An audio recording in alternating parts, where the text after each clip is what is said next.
Before leaving, please remember to make a contribution to all of my thousands of hours of work here. PayPal, Patreon, or fundraiser in the description below or on the China Rising Radio Sinoland article page. Thank you. This is Jeff J. Brown, China Rising Radio Sinoland on the beaches of Normandy, and I am elated, more than elated, to have a great friend and comrade, well, I shouldn't say comrade, colleague for journalism. And writing.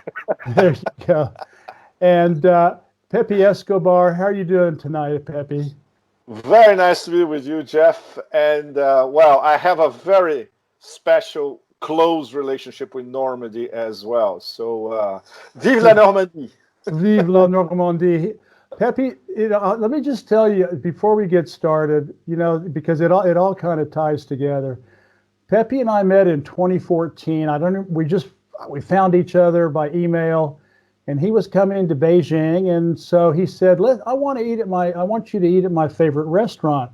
Well, in today's atmosphere, it happened to be your favorite Uyghur restaurant in a Muslim neighborhood, and it was incredible. We saw no genocide. No genocide. We even asked the waitresses, where's the genocide? She said, no, we never saw him.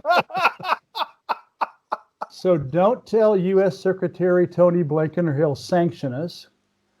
And then your Empire of Chaos was coming out, which I later really, really enjoyed. A year later, you came back to Beijing, and we did the same redux in that wonderful, wonderful restaurant that you had found, and still no genocide. And we hit it off, and we stayed in touch. And then Pepe agreed to write the introduction to my second China book, China Rising. And we've managed to stay in touch now for 7 years.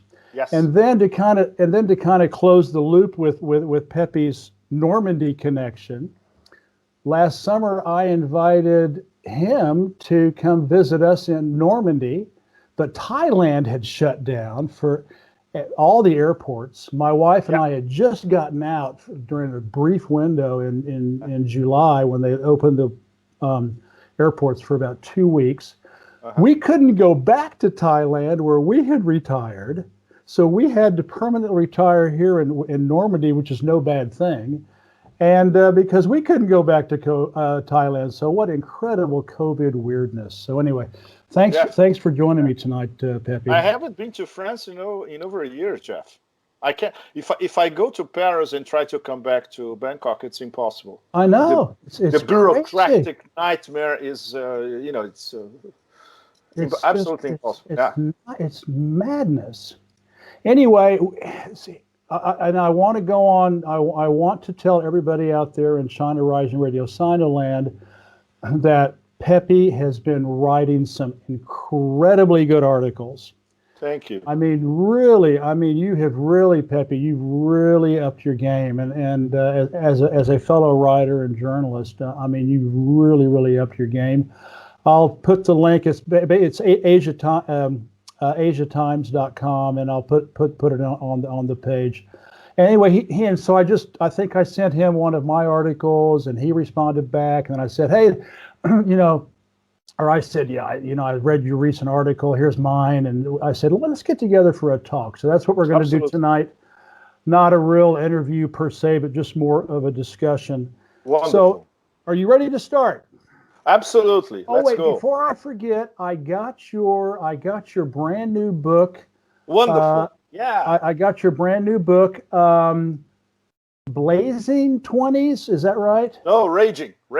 That's right. Raging 20s It's a distant echo of Dylan Thomas.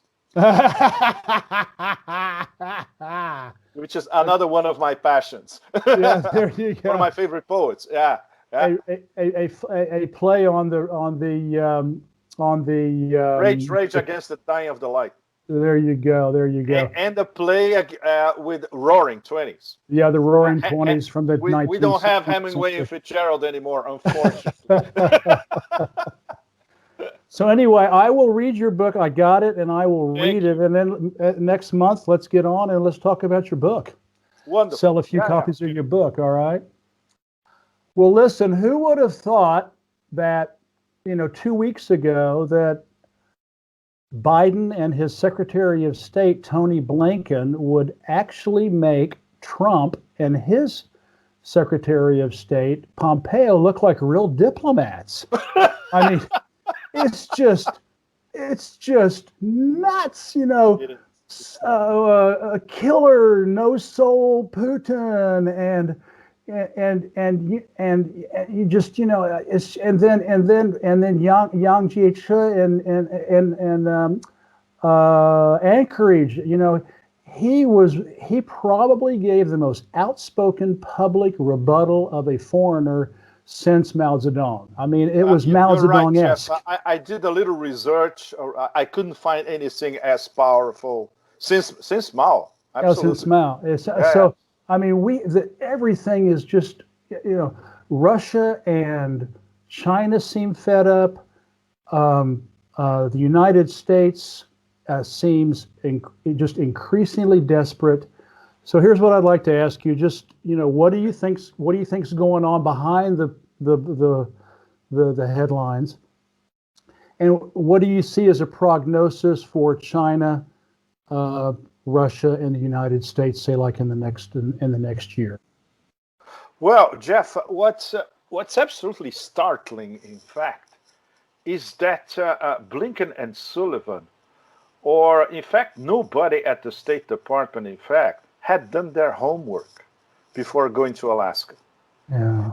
These people don't understand the basic rules of international diplomacy, which are very rigid. Everybody respects them. Since the beginning of the Westphalian system, even during the Cold War between the US and USSR, they respected the basic rules of diplomacy. No ad hominem attacks, a minimum politesse. There were summits where they discussed frankly, but, let's put it this way, relatively civilized manner. So you have these two upstarts going to the most important summit in the past few years, I would say, when China-US relations are extremely tense, to be diplomatic about it.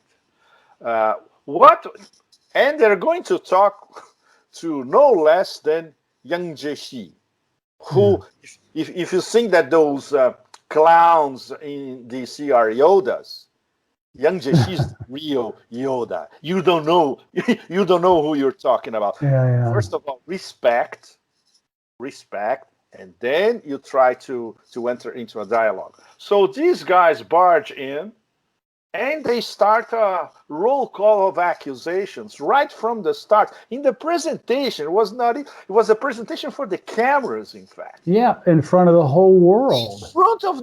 Exactly in front of Chinese media, American media, and everybody else. So you can imagine for Yang Jiechi how, of course, he's a master of self-control. He's a master diplomat. So you could see during his response how exasperated he was, but obviously as a gentleman scholar, a Confucianist gentleman scholar, right? And translated in real time by that absolutely awesome young translator who later became a megastar in China. But what he said was very concise. In fact, was really unprecedented. It was, in fact, the Chinese red line. Okay, everything that we had to put up with your trade war and your demonizations, etc. But you don't come to a diplomatic summit like this and start throwing accusations at us because you're not in a position, moral, economic, or political, to behave like that.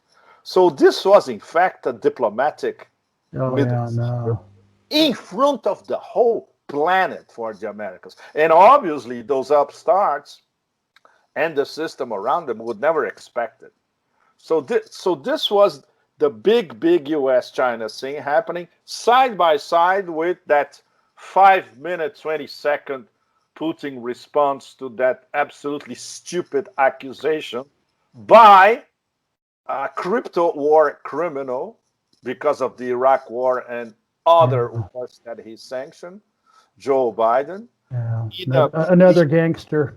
Another again in a prearranged interview, because we all confirmed that in Washington. It was easy to confirm that that set was already prearranged between Stephanopoulos and Biden's team. So he would throw the ball. So he's here, killer. Oh yeah, he is a killer. Not very clever, right? But it was prearranged and soulless. He has no soul. Exactly, and especially he's soulless. So a soulless killer. So, okay, once again, gratuitous ad hominem attack against the leader of a nuclear power. You don't do this kind of thing because you know there can be repercussions. If Putin was really a gangster, we would know about the response, or we would not, because it would be a good fellas kind of response. Instead, Putin, the diplomat once again, and inbuilt in the 5-minute response was even a mini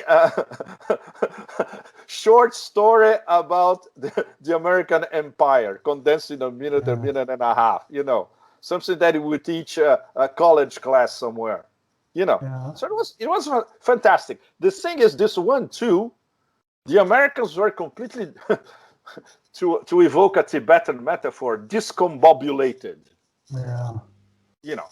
And right afterwards, we have the Wang Yi, Sergei Lavrov meeting in Guilin. Wang Yi even set it up before he left Alaska. It was already set up before he even left Alaska. Yes, it was. In fact, Jeff, it was set up on Thursday, which was if I'm not mistaken, it was the second day of Alaska. Was Thursday. And then the Chinese and the Russians set up. Wang Yi made the formal invitation to Lavrov. Come here. Let's discuss the strategic. I'm sure Wang Yi. What happened here, Zach? Based on I'm sure Wang Yi was saying, like, enough of this shit. Enough of this shit. Enough of this shit. I want to talk to somebody who makes sense. And as we know, Lavrov is Russia's Yang Jieshi. He's the Russian Yoda, right? He's the Russian Yoda, Enormous diplomatic experience, and arguably the best foreign minister in the world for the past few years. There's no competition with Lavrov. So what they rediscussed, in fact, it was something that they, of course, they have a very close relationship. They pick up the phone and talk to practically every week, in fact. And this is practically at the level of Putin with Xi, because everybody is in sync, right?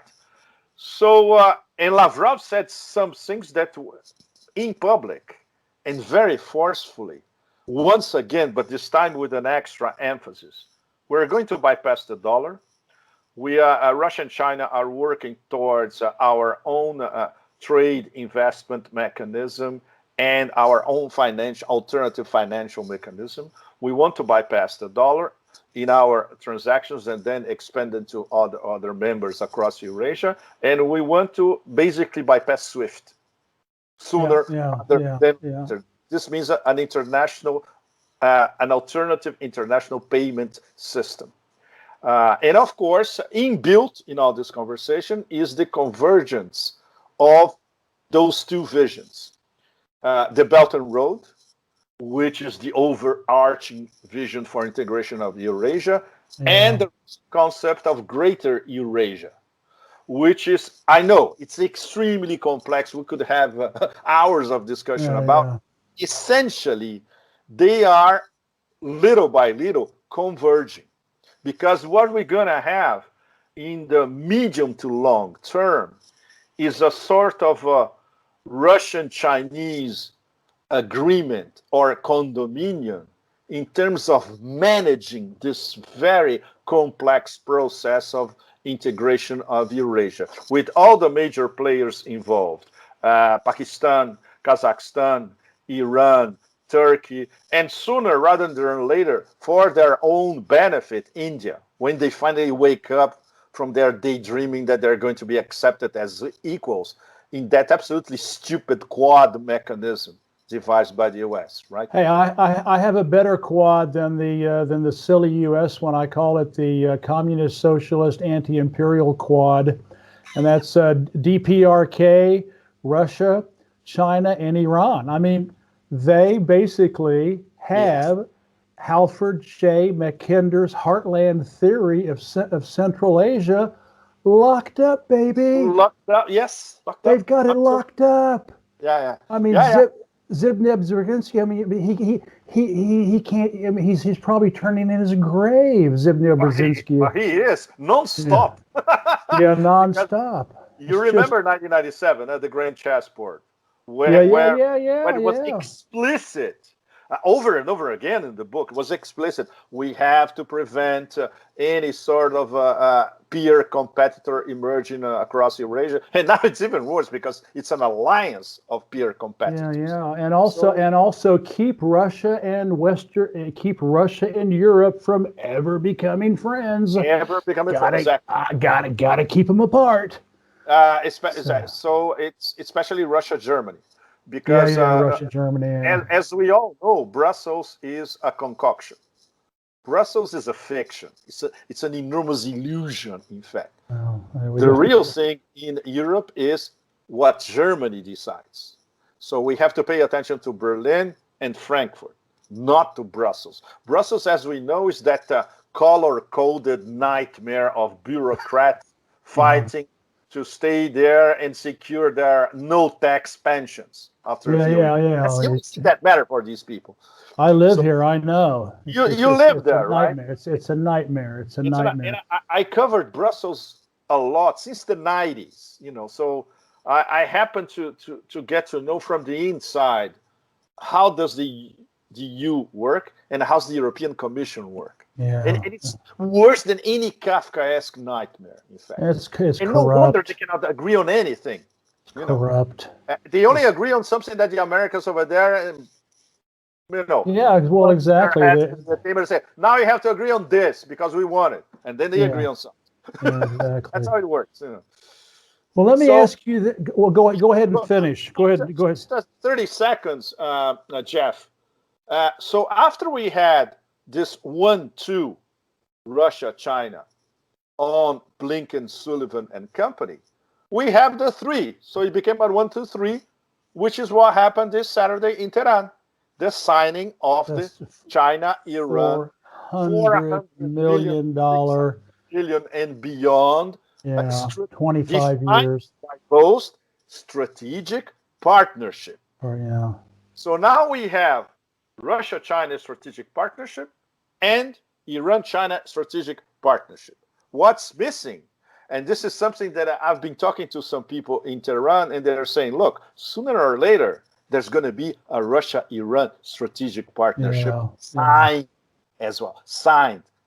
So then we have, we can call it a triangle, or we can have the of a delta as well. So this delta triangle that spells the future of this process of Eurasia integration. And as you mentioned before, if we add the DPRK to it, we have our own quad. We have our communist, socialist, anti-imperial quad. DPRK is way too independent. I mean, they would never probably join something like that. But to know that they're there, just driving the West crazy, and that they have thermonuclear weapons that can wipe out the east coast of the United States is extremely important, because it's just another counterweight against Western empire. You're absolutely right, Jeff. And they're going to start testing their brand new missiles, which may be hypersonic. we still don't know anything about. Maybe they have hypersonic technology already, and we don't know. So they are totally independent, and that's what. Can you imagine this in this Beltway circle? Pentagon, the 17 agencies, etc. There's nothing you can do against them. They're invulnerable. Absolutely bulletproof. Bulletproof. And of course, they had been paying a lot of attention to a plan that was basically being brokered by Russia, which is the Trans-Korean integration. Yeah, trying to build a railway and the railway that will allow both Koreas to have direct access to the Eurasian market via Busan all the way, This is Siberia. immensely important. Of course, it's a medium to long-term project, but it's already there. It's already being discussed at the highest level. So, sooner or later, we're going to have movement in this area as well. Let me ask you this. I was just sitting there thinking, of course, I was sitting there, thinking of Mackinder, the heartland theory, but internationally, we've got in that anti-imperial sphere, we have BRICS. Okay, Brazil and India right now are a little, errant. For the moment, it's Rick. For the moment, in fact, it's not even Rick, Jeff. For the moment, it's RC. The other three are completely out. Well, maybe South Africa spiritually. And they have their new development bank. China has the Belt and Road Initiative, the Asian Infrastructure Investment Bank, and the Shanghai Cooperation Organization. Russia has the Eurasian Economic Union and the Collective Security Treaty Organization, the CSTO. There is some interweaving of these groups. Absolutely. Do you see any possibility that as a way to, again, hold off American empire's efforts to destroy the Mackinder, Asian bloc that has been formed? Any possibility they might integrate more, or what do you think? They will integrate more. It's a slow-moving process.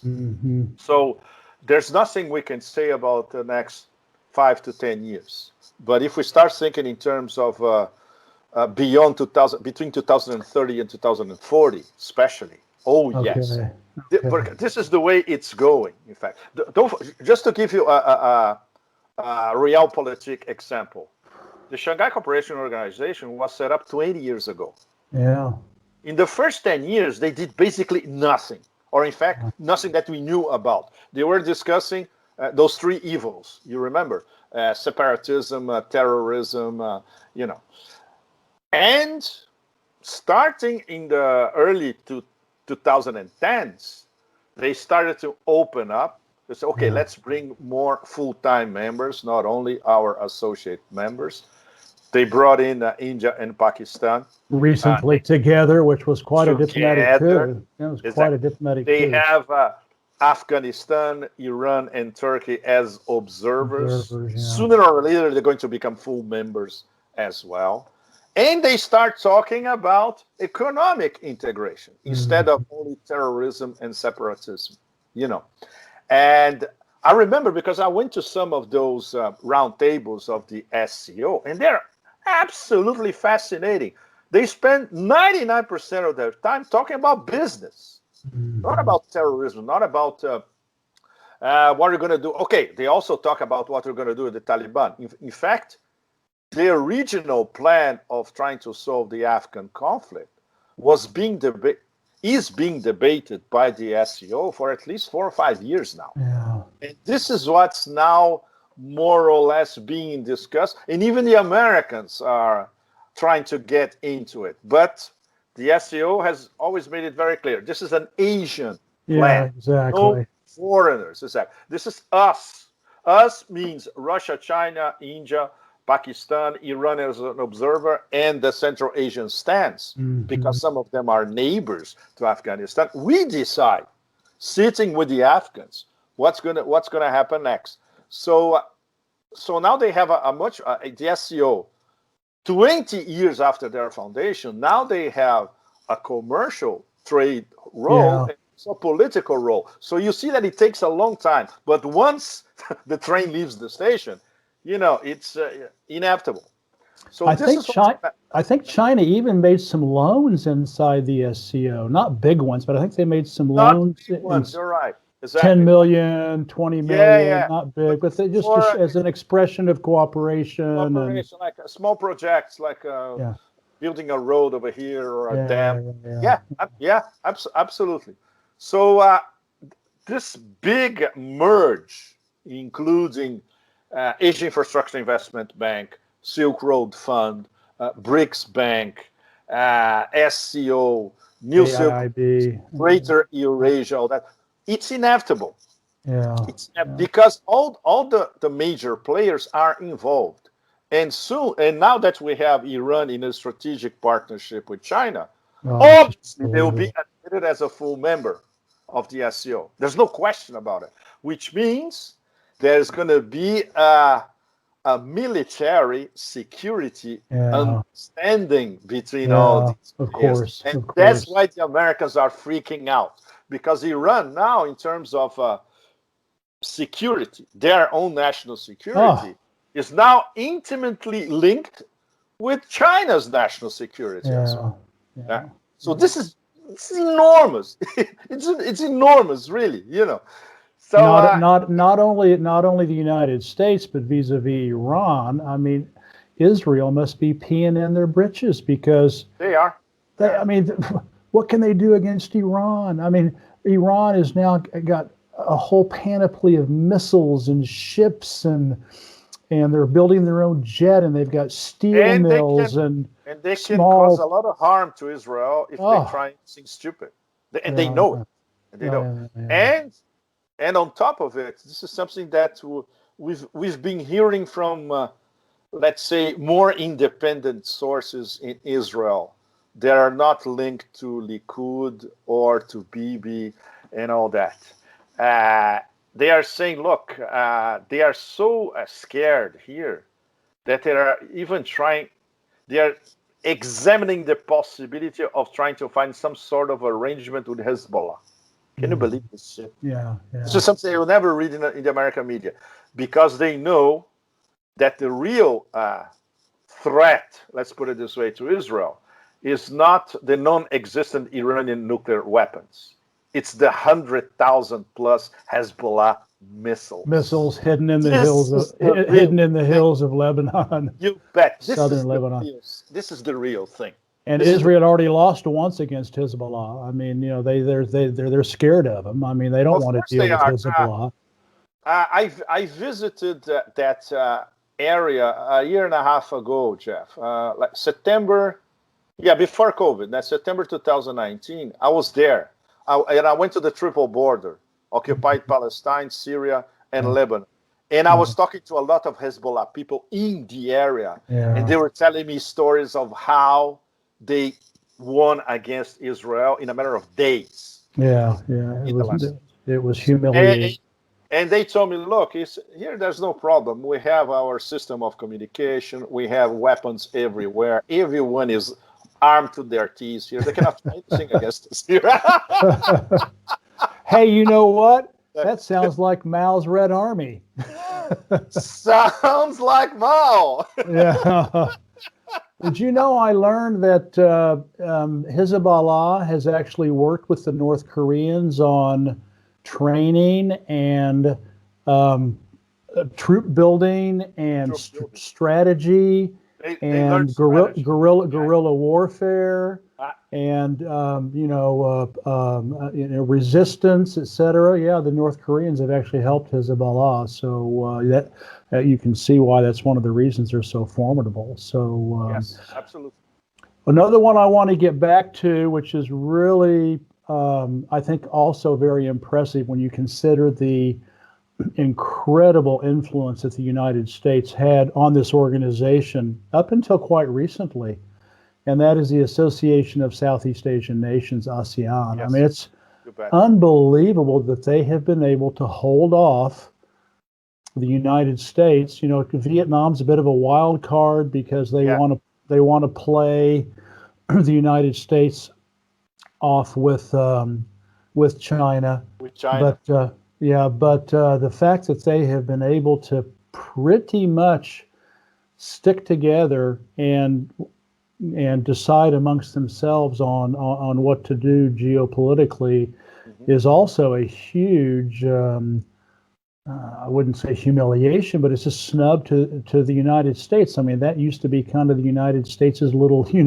anti-communist fiefdom. Anti-communist puppets, Yeah, exactly. yeah, yeah. Thailand and and everybody else, and so now it's just you can. So here's what obviously the United States is at the end of its tether. I mean, I don't know who else is left to sanction. Putin's dog. I mean, there's nothing. There's nothing. There's nothing left to sanction. I went on the U.S. Treasury website.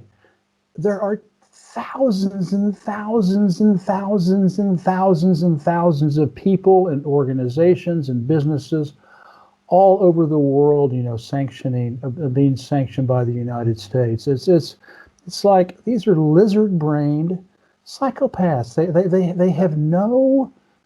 They have no vision. They just this is what we do. We sanction, we smash and grab, and they have no, they don't they have a have foreign policy, Jeff. yeah they have no yeah Their foreign policy is sanctions, yeah which is never a foreign policy for anybody. yeah They first of all, diplomacy.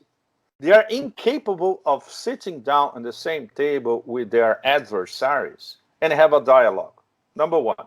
So this eliminates diplomacy completely.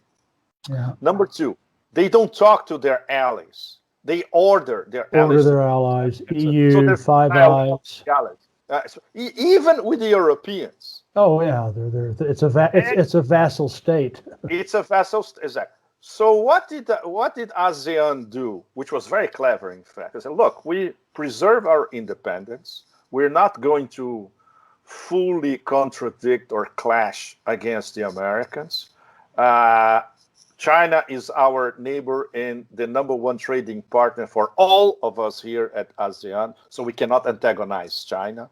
Yeah. We are involved in these very complicated discussions to have a code of conduct for the South China Sea, which will eventually happen. And we're going to have a document, a binding document that everybody is going to respect, not only the Chinese, but the Filipinos, the Vietnamese, the Malaysians, etc. Malaysians. Everybody. It's a very long process, but the train already left the station on this one as well. And their policy of non-interference in domestic problems inside any one of the 10 members, it's also very, very intelligent. Very encouraging. They can have discussions, which is great. Excellent. In terms of Myanmar, for instance, obviously, at least half of ASEAN finds what's going on in Myanmar absolutely abhorrent. But okay, we sit down together with the Myanmar junta and let's talk about it at least, which is an Asian way of doing things, right? Nobody wants to lose face. We're not going to bash their heads on the table. No, okay, we sit down, we discuss, we say, look, what you're doing is a little bit too hardcore, Indonesia, for instance, is trying to do that. Indonesia is trying to force the Myanmar junta to sit down at the table and discuss with the ASEAN with the other ASEAN 9. The Thais, because the Thai military are very close to the Myanmar military, are trying to be it's going to get better soon. That very Thai non-confrontation way that you lived in Chiang Mai. Yeah, exactly. Well, I don't know if there is sort of to find an accommodation. Yeah, exactly. I don't know if you saw the little 5-minute clip of the foreign minister of the Philippines where he was interviewed by Rappler, the Rappler website. But I mean, it was so good. I even had it. I even transcribed it. He came out. He blamed the UK. He blamed Oxford. He kept talking about Oxford. They destroyed Suu Kyi. They built her up. And when she was no longer useful, they destroyed her. And he said in this recording, I told Suu Kyi, she means everything in the world to me. I told her that if she wants the Army to respect her, she needs to build her own power base. But she never did. She depended on Hillary Clinton, Exactly. and Madeleine That's correct. That's a Albright, correct and analysis.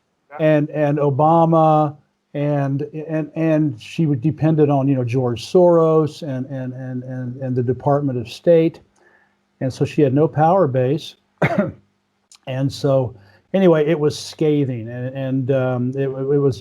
was an amazing little speech that he gave, and he fully blamed the West, and he said we need to get. If he even said we should not be talking to white people, to white advice. I'm not kidding you. Wow.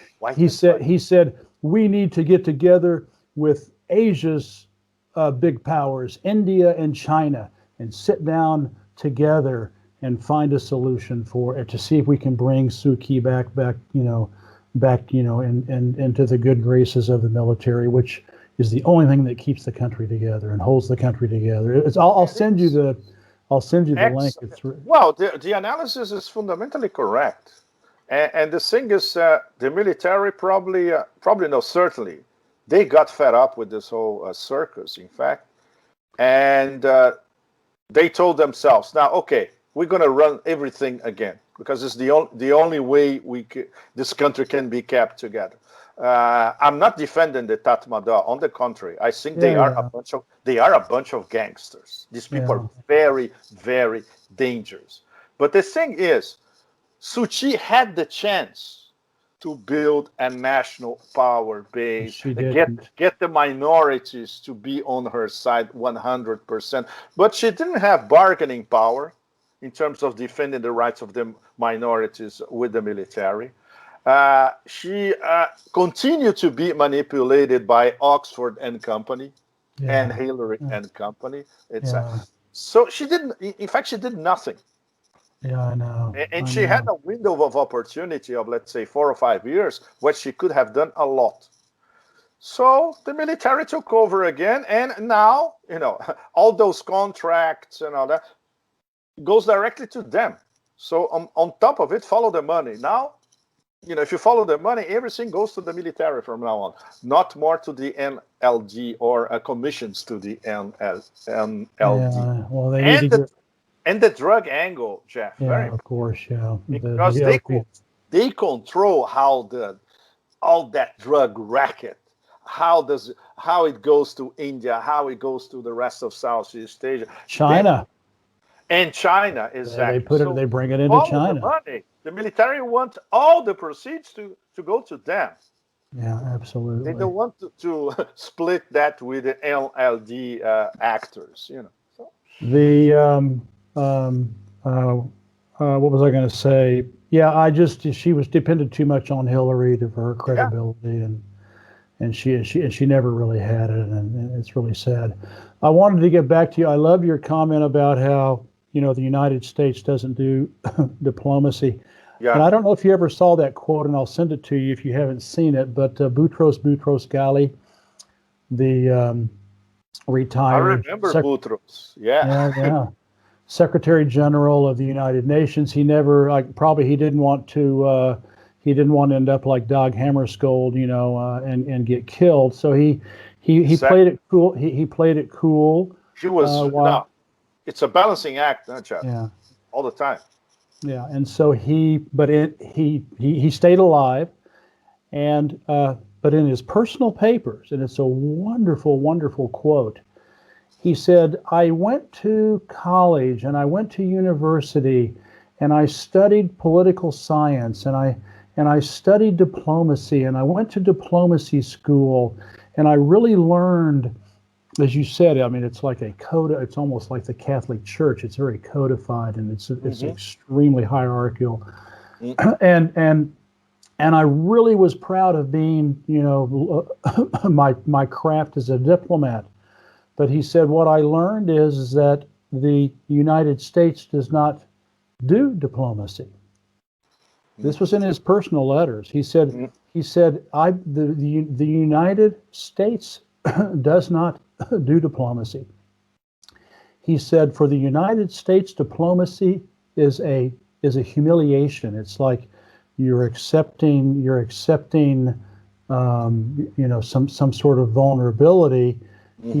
He said the Roman Empire didn't do diplomacy, and the United States does not do diplomacy, and that's exactly right. I mean, Brussels, all the European leaders, Navalny and Skripal and the Russian hacking supposedly in Europe and Nord Stream and they just keep coming out the United States with these false flags and can just whip Merkel, Macron, the major leaders of Europe and just whip them into shape. So and now you're telling me that you're talking to some people in Europe, and now the United States is trying to scuttle the China EU Absolutely. treaty. They have a shot, Jeff, at the European Parliament, because these people are easily bribable. And there are a lot of Greens over there who basically work for American NGOs. Yeah. So the thing is, there's going to be a clash between these clowns at the European Parliament and German industrialists, because they know they need Nord Stream 2 like yesterday. Yeah. It's the day before yesterday. The day before yesterday, literally, because it's part of Germany as an international trade colossus. You need energy, and the only ones who are supplying it are the Russians. They cannot get it from Turkmenistan. They cannot get it from Qatar. So they're getting from Gazprom. It took them years to understand the logic in Brussels, obviously, but the Germans knew this years ago already. We need to do a deal with the Russians because we need their energy.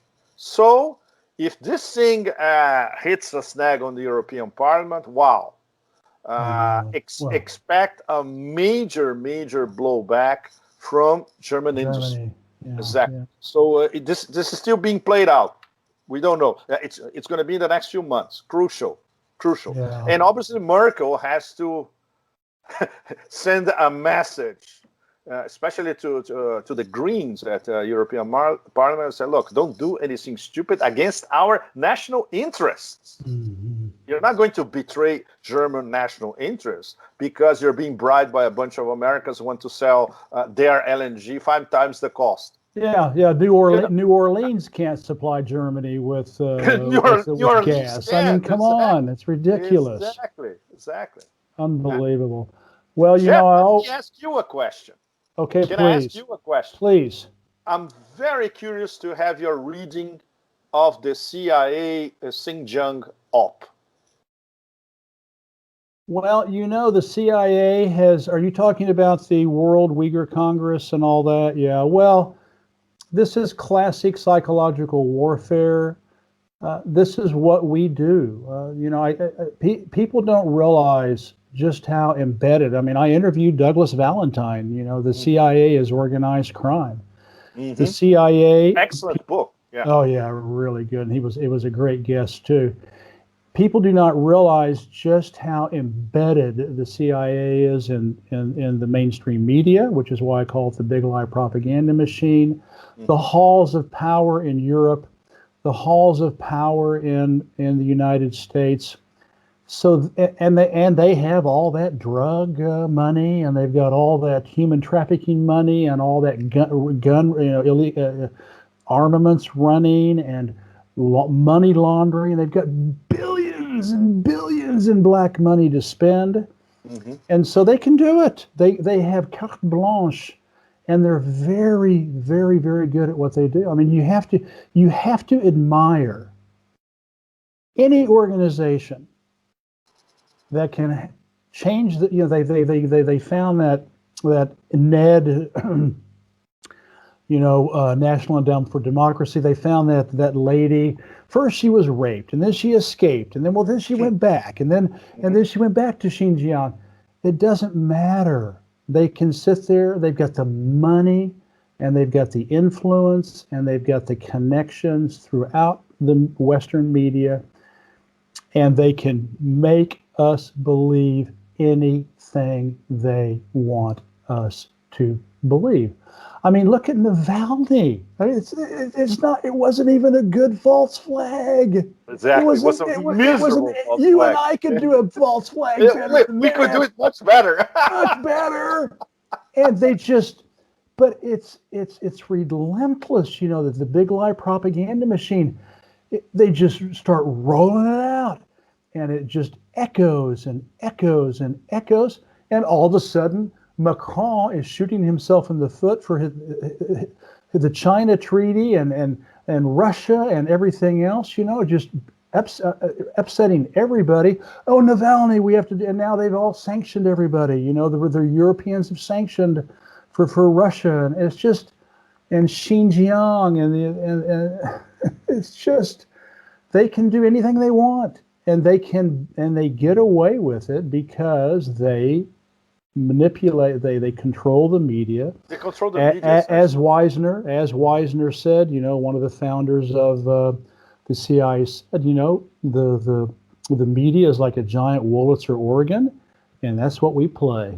And so that's how they can get, you know, Macron and Merkel and any other leader they want to line up like a puppy dog, like a canine trained dog, you know, to do all these.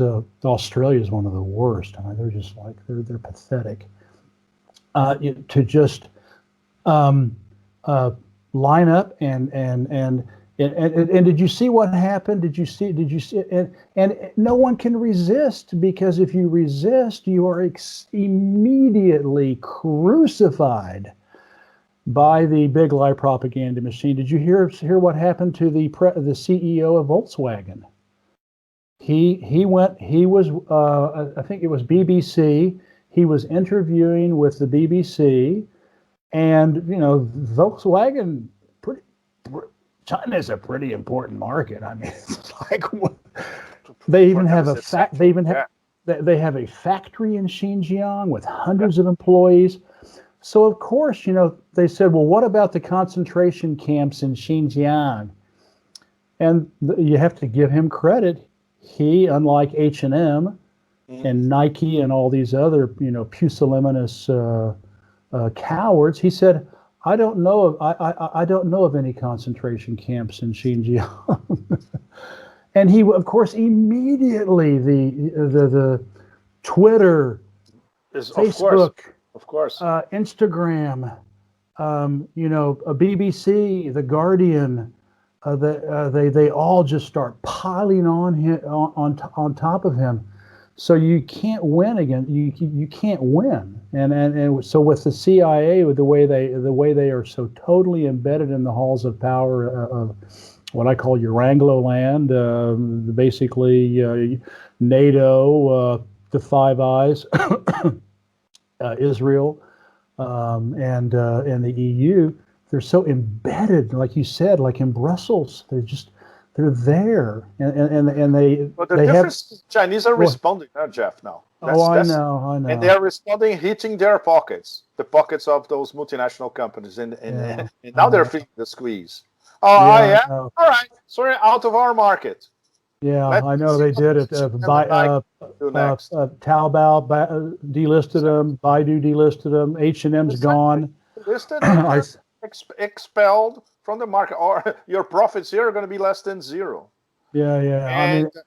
And any of us independent analysts, if we try to shed some light on what's really happening in Xinjiang, not only now, but for the past 20, 30 years, the same thing. You're a China shill. You're paid by Beijing. Come on. I listen to this millions of times a day, every day. It's ridiculous. Yeah, but we don't care. We are after facts. For instance, in my case, Xinjiang was on my travel list last year. Because of COVID, I'm still waiting. It's one of the first things that I want to do, maybe later this year, if China opens up, is to go. It's as you know, it's very complicated for us as journalists. So what I want to explain to them is that I want to go on an anthropological, historical, cultural Silk Road trip, which is true. It's part of my own research. And Yeah, yeah. at the same time, I'll be talking to a lot of people in both branches of the Silk Road around the Taklamakan Desert. I'll go to Kashgar again. I'll go to Urumqi again. I'll Yeah, talk to I've been to people. And Xinjiang. then you see for yourself. I've been to Xinjiang 5 times Yeah. already. So I know how it works. Obviously, there is no evidence of concentration camps anywhere. This is bullshit. What they do have is they Education identify centers. exactly. They identify people who have been indoctrinated most of the time online by these sub-Wahhabi jihadi priests, mostly Saudi, some from the Emirates, some Kuwaiti, etc. Some of them have been to Syria. Some of them, they have families in Xinjiang and they are fighting in Idlib. Some of them were with the Islamic State in Iraq. Some of them were transferred from Iraq to Afghanistan by the Americans, something that even the BBC reported about, if you remember at the time. Yeah. So obviously, in terms of national security, they are an extreme threat to the Chinese state because these people are, in their minds at least, jihadis. Yeah.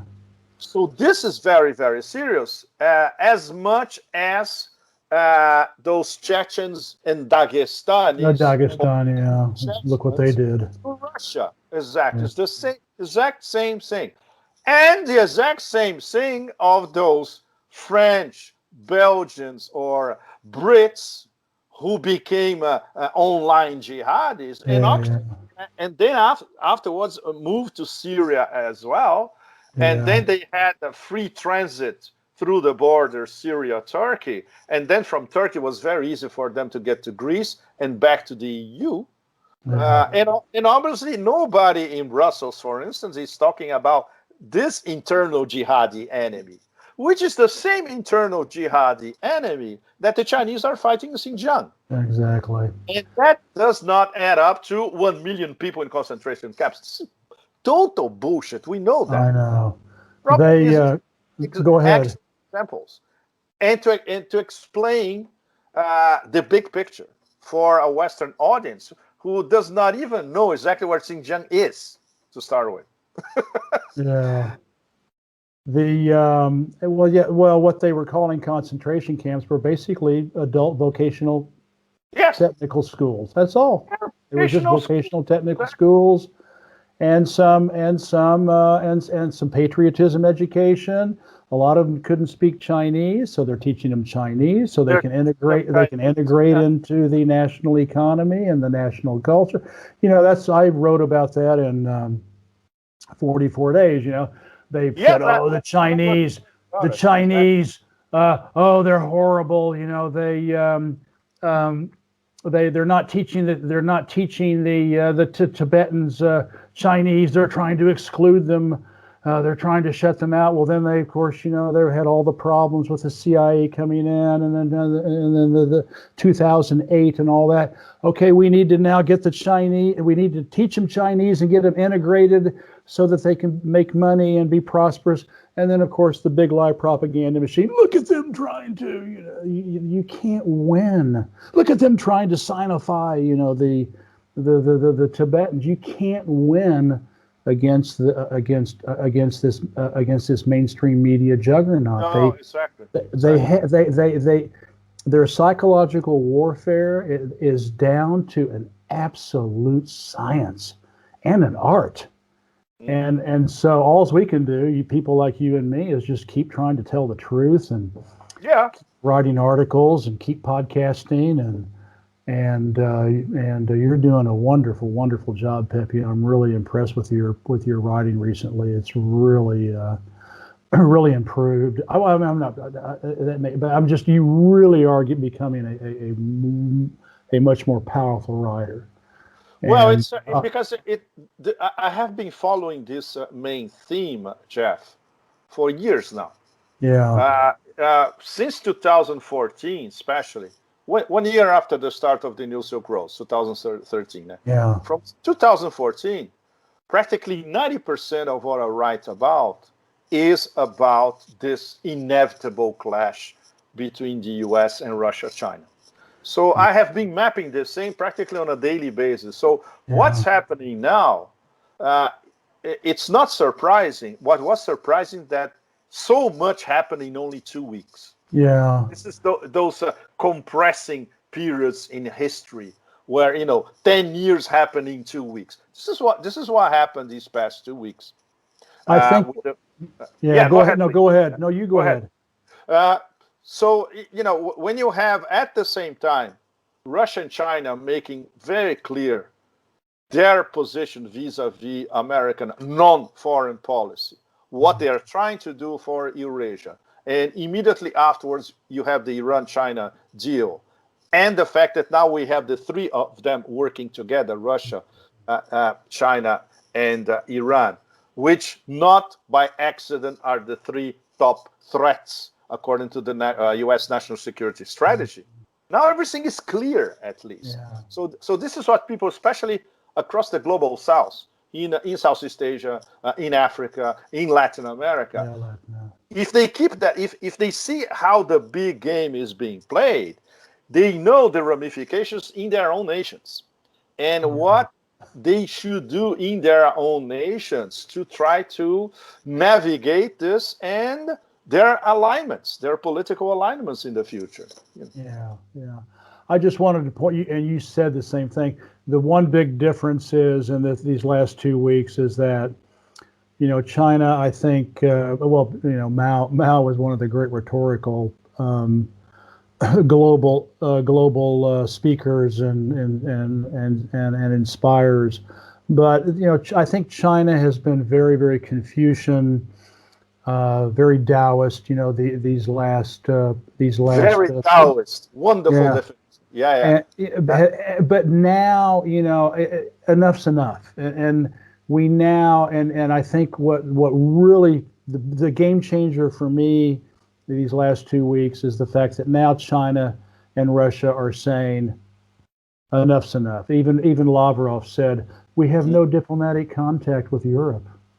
They've essentially shut off diplomatic contact with Europe. Absolutely correct. Absolutely correct. So I think Russia and China have maybe been a little bit too patient, too long. Maybe they thought Trump was an aberration, but Trump and Pompeo are absolute statesmen compared to Blinken and Biden. But now I think the deception of supposedly there's going to be a change. It's worse than Trump and Pompeo. And so I think I hope we get to see is China being a little bit more Mao, and maybe Russia being a little bit more Lenin.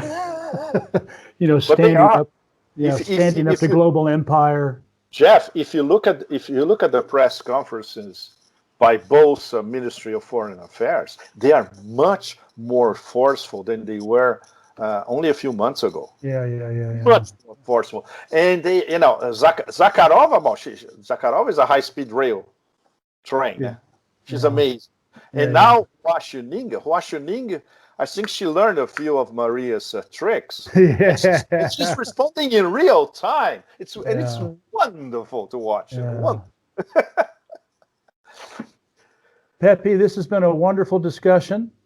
Can I ask you a last question, Jeff? Sure. You lived many years in China. 16. You saw this process from a Chinese point of view over the past few years, especially. Now of course, that we are in we've had enough phase. So as you see it from the inside, with all your years of experience in China,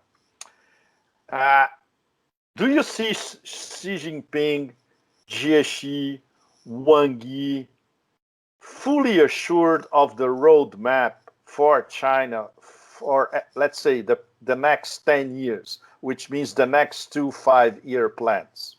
when China then it's going to be, at the end of this decade, the number one economic power in the world, certainly the number one political economic power in the world, and probably sharing, or even if not number one again, technological power in the world.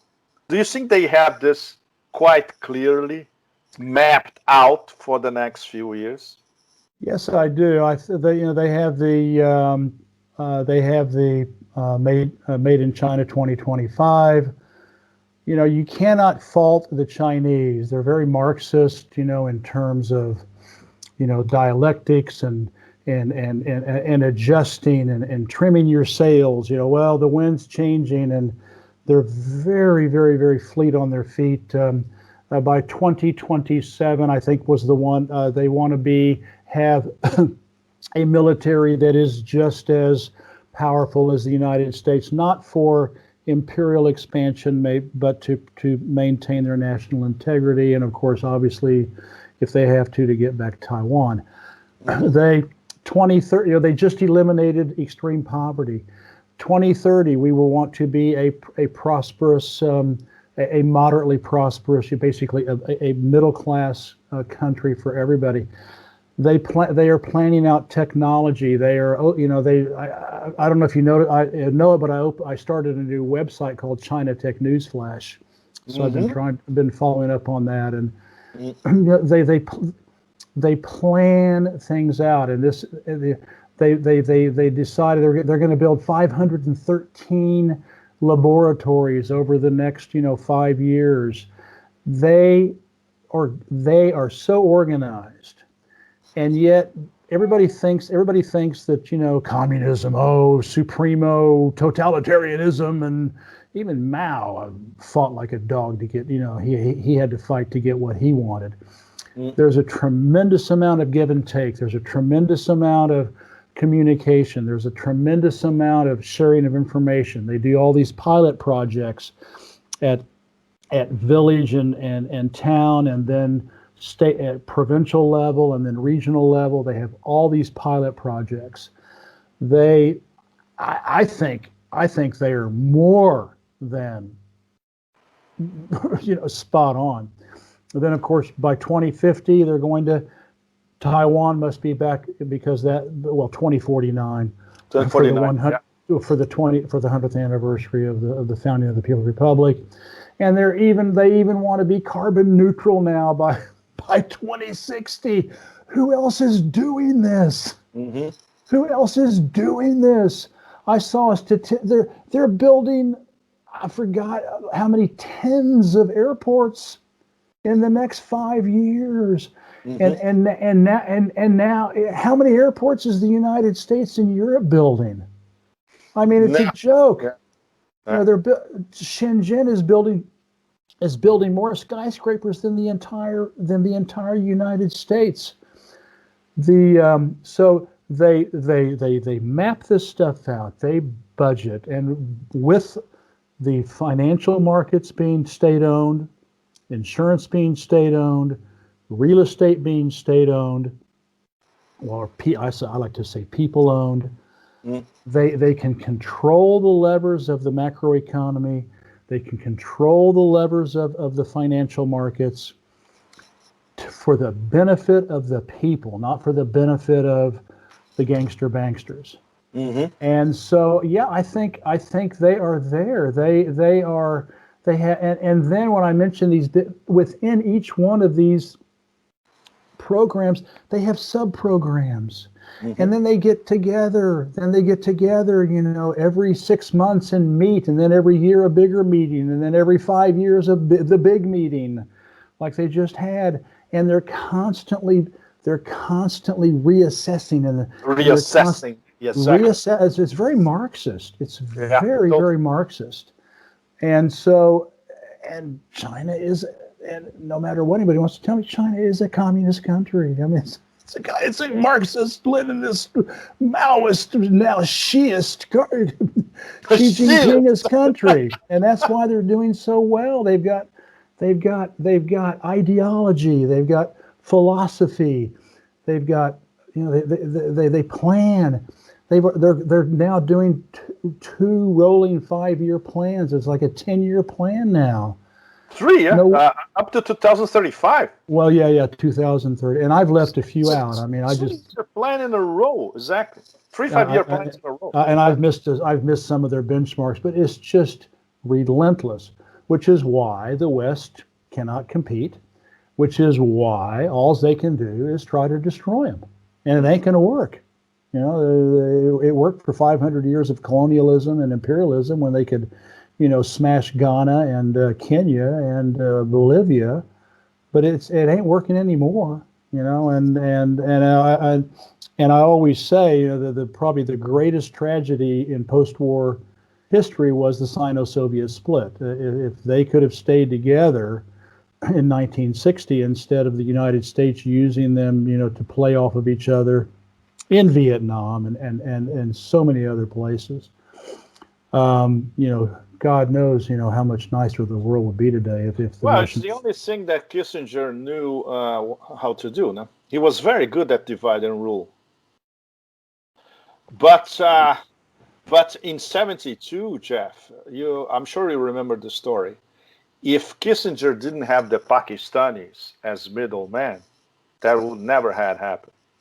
Yeah. In fact, we have to thank the Pakistanis, because they were the essential middlemen.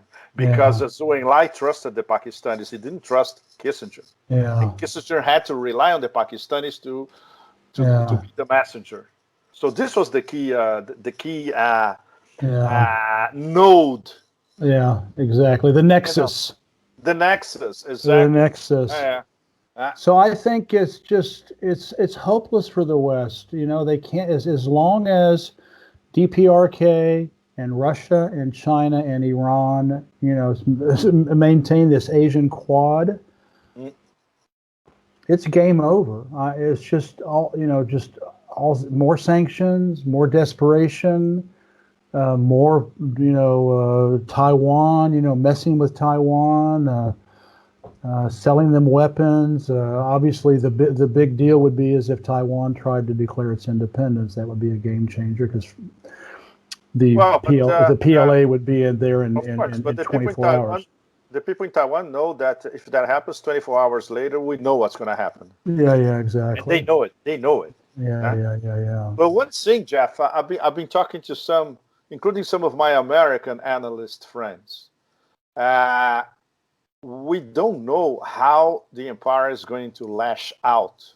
That's what's so the scary. Masters of the universe who dictate policy see that it's game over.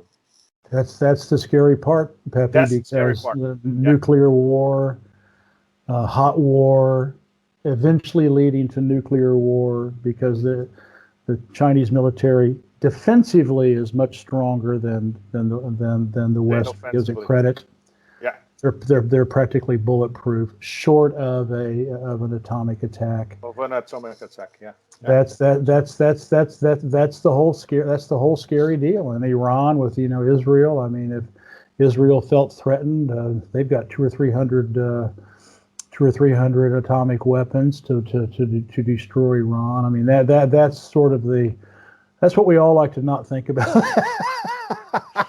Yeah, I know, but we have to game it. We have to game the possibilities. Yeah, I know. I'm just saying, it's such an unpleasant thought that it is. Yeah. Well, listen, amigo, comrade, Pepe Escobar, so glad to have you as a friend, and I know we are both so busy, and we should do this more often. And we should do this more often. And if I go back to France in summer, I'm going to visit you in person. And we're going to walk the beaches of Normandy together. And we're going to walk the beaches of Normandy. Yes. And but I did get your book, The Raging 20s, and I will read it. I'm actually reading the book by the French writer Florence de Magny. Anyway, she's the one that wrote the book about MH370. where she I heard about this book. it just came out like a month Yeah, ago, you're and already reading it. So I, I'm probably I'm almost finished. I don't want to spoil it, but she it's has worth it. her It's worth it. what she says makes anyway. As soon as I finish that, I'm going to start reading your book. No, but And is it worth reading her book? Because then I'll add it to my list. yeah, it's really good. It It's really okay. good. Yeah, Good. it's really good. I mean, it's yeah. I think it's essential because Okay. she just shows what a complete and total. Well, MH17 is the same way. It's just a complete and total cover up Cover up. by Yeah. Yeah. every player imaginable, and she thinks the U.S. shot it down. That's what she thinks. Oops. Yeah. I haven't So heard that before. yeah, that's what she says. That's the conclusion she comes to. And But I haven't does she gotten have there. any at least a semi-hard evidence for Oh, it? it's well referenced. She spent years on this book. Well, of course, it has to be speculation. It has to be like circumstantial evidence. This piece, this Yes. piece, this Yeah. piece, this piece, this piece, this piece. It's Sherlock Holmes, but but yeah, that's what she came up with. That they shot it down because it had some electronic equipment that they did not want Baba Beijing to get their hands on. Aha, that makes sense. That And makes total sense. but yeah, I'm almost finished with it, and I will start reading yours. And as soon as I Wonderful. finish it, I'll drum up 10 questions and call you back, and we'll talk about your book. How's that sound? Brilliant, Jeff. Thanks so much. Well, thank you very much. This is Jeff J. Brown, China Rising Radio Sinoland, and I have had the wonderful pleasure of having Pepe Escobar on the show. And just to confirm, your writing is always on at www.asiatimes.com. Is Yes. that Okay. So it, for all one everyone, word? Zach, for everyone, our website is asiatimes.com. There's a slight problem because my articles are behind the paywall. So Uh, there are two options. Either you pay $1 to read each article, or you can buy a subscription. okay. And if I remember correctly, if you buy a monthly subscription, it's only $10. Okay. It's a And huge.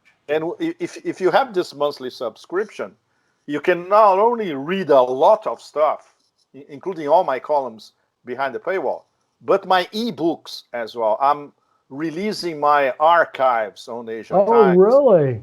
Yes, in ebooks. This is something I would love to talk to you the next time, Okay. Jeff, All right. because the three books so far are very important to what's going on nowadays. Yeah, of course. The first one was U.S., Russia, and China between 2017 2020.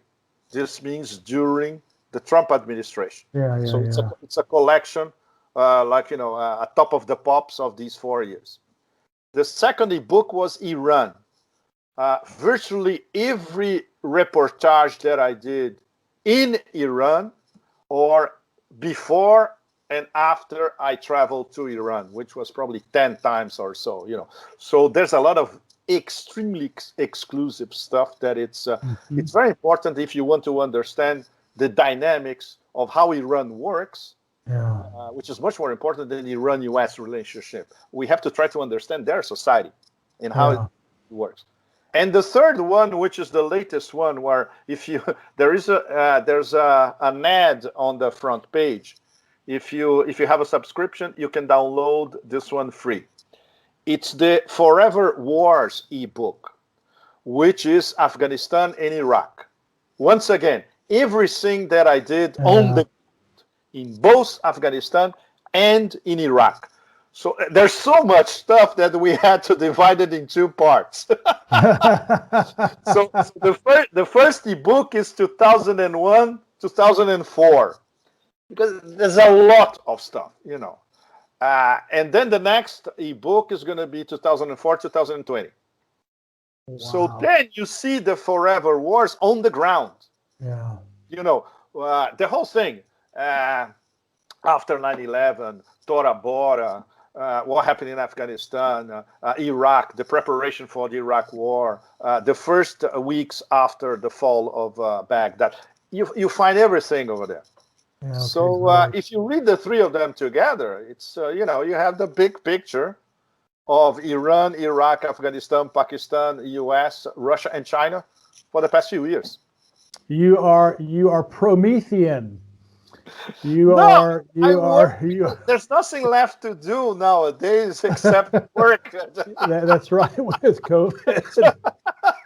Unbelievable. So we work non-stop, Yeah, that's right, exactly. All right, Asia Times.com. AsiaTimes.com. Paywall for to see the la creme de la creme of Pepe's work and his new book Raging 20s, which I'm going to read, and we'll get him back on in about a month and talk about his book. And I'm sure it's going to be as good as the Empire of Chaos, and which I really enjoyed. And so anyway, let's call it quits.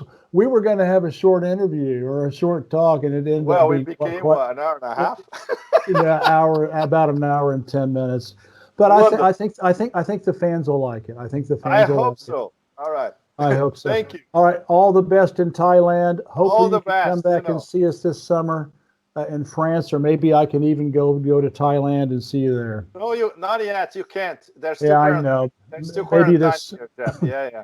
And I'm dying to get back to China whenever I can. I've heard August. Me too.